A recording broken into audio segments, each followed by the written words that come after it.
Hello students, कैसे हो सब। आज एक चीज़ के साथ मैं आया हूँ, देख सकते हो ये फूल है।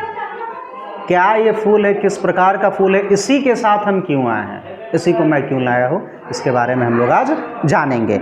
एक चैप्टर है, चैप्टर के बारे में हम लोग को जानना था, पुष्पी पादपों में लैंगिक जनन। क्लियर है। अब पुष्पी पादपों में लैंगिक जनन में हम लोग फूल के बारे में पिछले वीडियो में समझ गए थे और पिछले क्लास में भी समझ गए थे, ऑनलाइन ऑफलाइन दोनों मोड में।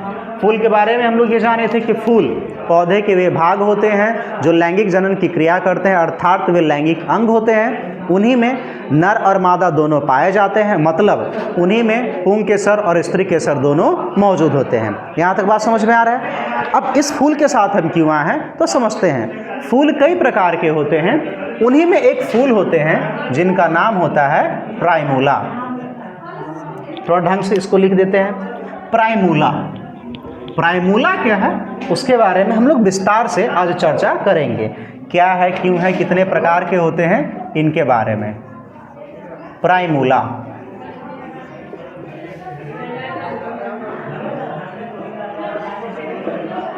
देखिए, प्राइमूला क्या है। प्राइमूला समझने के बारे में कुछ फूलों के बारे में चर्चा करते हैं।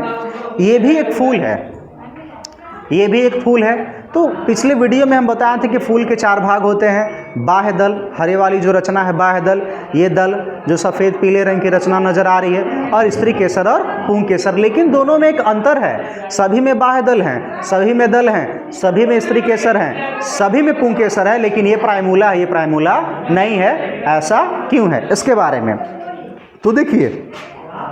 प्राइमूला किसे कहते हैं, तो प्राइमूला का सीधा सा मतलब होता है वे पुष्प या वे फूल, वे पुष्प या वे फूल जिनके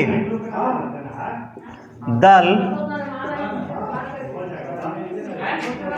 आपस में जुड़कर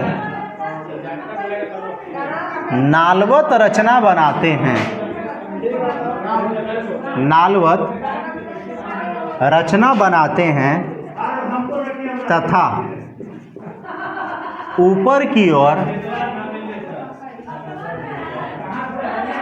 फैल जाते हैं, उसे प्राइमूला कहा जाता है। बात समझ में आया।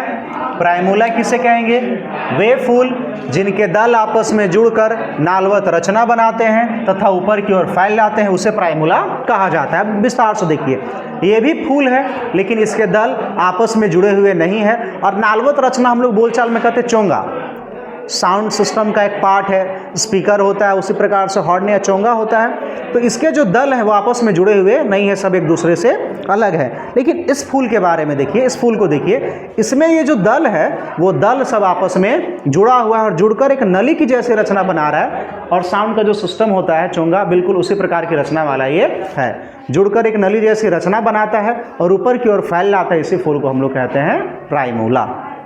समझ में आया। वे फूल जिसके दल आपस में जुड़कर एक नालवत रचना बनाते हैं, ठीक है, और ऊपर की ओर फैल जाते हैं, उसी को हम लोग कहते हैं प्राइमूला। और ये प्राइमूला है, ये प्राइमूला नहीं है, क्योंकि इसके दल आपस में जुड़े नहीं हैं और नालवत रचना नहीं बना रहे हैं, लेकिन इसके दल आपस में जुड़े हैं और जुड़कर नालवत रचना बनाते हैं, इसी को हम लोग कहते हैं प्राइमूला। अब इसके बारे में क्या, तो हम लोग देखेंगे प्राइमूला के प्रकार। प्राइमूला कितने प्रकार के होते हैं, तो प्राइमूला 2 प्रकार के होते हैं।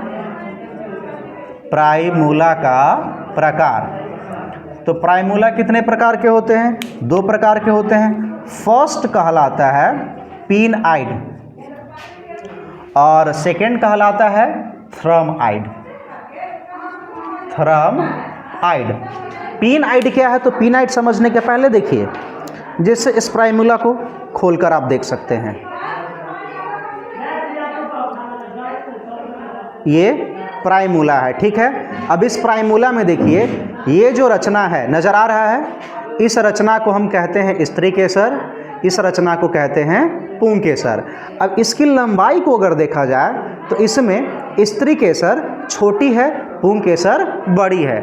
इसी प्रकार से कुछ ऐसे प्राइमूला होते हैं जिनमें, अगर प्रयास करते हैं हम दिखाने का, जिनमें कुछ के स्त्री केसर लंबी होती है और पुंग केसर छोटे होते हैं। फिर से, पुंग केसर इसमें बड़े दिखाई दे रहे हैं और स्त्री केसर छोटी उसकी है, लेकिन कुछ ऐसे प्राइमूला होते हैं जिसके स्त्री केसर लंबी होती है और पुंग केसर छोटी होती है। यहाँ तक समझ में आ रहा है? और यही बड़ा छोटा होना ही प्राइमूला के प्रकार का कारण होता है। जैसे जिस फूल में वर्तिका लंबी होती है, पीनाइड उसे कहते हैं जिसका स्त्री केसर लंबा हो। अब स्त्री केसर लंबा किसके कारण होगा? तो वर्तिका के लंबा होने के कारण ये क्या होगा? लंबा होगा। और पुंग केसर क्या होगा? इसका छोटा होगा, उसे कहेंगे पीनाइड। लेकिन थ्रमाइड किसे कहेंगे? तो जिसकी वर्तिका छोटी हो। वर्तिका छोटी होगी तो जाहिर सी बात है क्या होगा? स्त्री केसर छोटा होगा।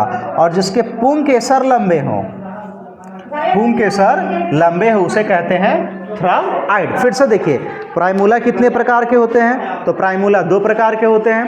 पहला कहलाता है पीनाइड, दूसरा कहलाता है थ्रमाइड। पीनाइड किसे कहेंगे? तो वे प्राइमूला जिसमें स्त्री केसर या वर्तिका लंबी हो तथा पुंग केसर छोटी हो, उसे कहते हैं पीनाइड। और थ्रमाइड किसे कहेंगे?